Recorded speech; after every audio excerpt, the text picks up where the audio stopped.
Hi, this is Chuck with another follow-up video from our first generation training.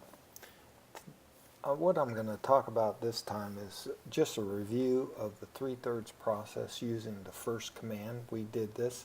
It was the command to testify out of Mark 16:15, where Jesus says, "Go into all creation, preach the gospel."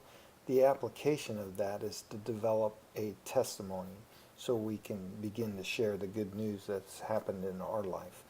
And so the first third consists of member care, worship and prayer, loving accountability, and vision casting. We'll talk about those in detail in just a minute.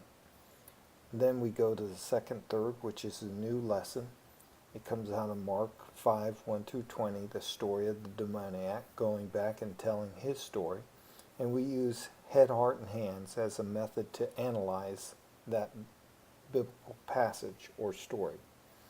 Then lastly, we go to the final third, look ahead, which consists of practice and goal setting.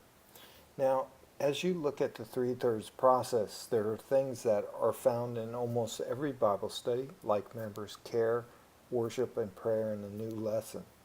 But what's unique about the T for T 3/3 process is loving accountability, where we actually ask people if they obeyed what Jesus had taught them the last time they met. Then we're going to cast vision. We're actually going to help people to think beyond this Bible study and think in concepts of generational growth. In other words, I'm going to train somebody who will train somebody who will train somebody to follow and become more like Jesus.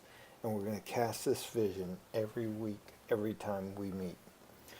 Then the final third, we see practice, a super important part. We're actually going to practice what we learned, and we're going to do it in a safe setting so that we can gain competence and confidence in order to go out and really do this with our far from God friends. And then goal setting, we're actually going to talk about how we will apply this lesson next week.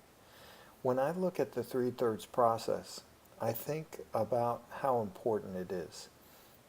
It's like the pistons in the engine. You can drive the car without power windows or cruise control, but you can't drive it without the pistons.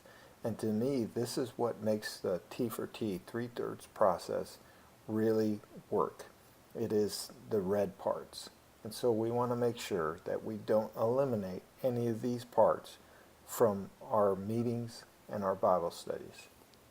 All right, so that's the 3/3 process. Remember, pray, pray, pray, train, train, train.